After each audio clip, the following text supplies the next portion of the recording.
আসসালামু আলাইকুম ভিউয়ার্স। আমরা সবাই জানি বৃষ্টি পড়লে বৃষ্টির সময় আল্লাহ অনেক খুশি থাকে।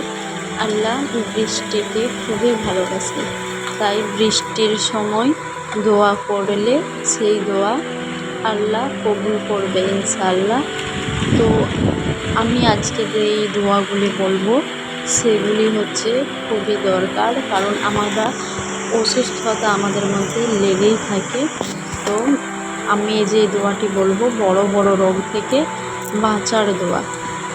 আর সে রোগগুলি হলো অন্ধত্ব, তারপরে প্যারালাইসিস, তারপরে হচ্ছে কুষ্ঠ রোগ, এরকম মানে বড় বড় অনেক রকম রোগ সারানোর দোয়া।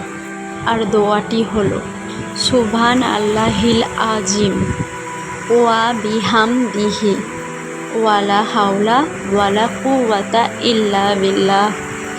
এই দোয়াটি পড়লে এই অসুস্থতা কিন্তু সহজে আরও হবে না, এরকম বড় বড় রোগ সেরে যায়। আল্লাহর উপর বিশ্বাস করে নামাজ পড়ে এই দোয়া পড়তে হবে, পরে ফুঁ দিতে হবে পাক পবিত্র অবস্থায়। অজু অবস্থায় আমরা জানি পাক পবিত্র অবস্থায় না থাকলে কিন্তু দোয়া কবুল করে না। পাক পবিত্র অবস্থায় অজু অবস্থায় যদি এই দোয়া করা যায় অবশ্যই আল্লাহ কিন্তু দোয়া কবুল করবে।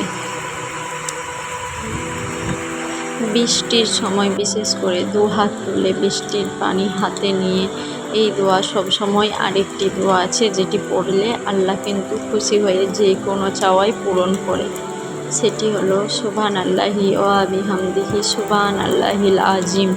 এই দোয়া বৃষ্টির পানি হাতে নিয়ে পাঠ করলে আল্লাহ কিন্তু সমস্ত রকম ইচ্ছাই পূরণ করে।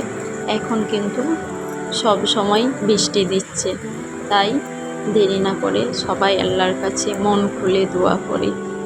তো আজকের মতো আল্লাহ হাফেজ। আজকে এটাই ছিল আমার ভিডিও। সবাই ভালো থাকবে, দোয়া করবে। আল্লাহ হাফেজ।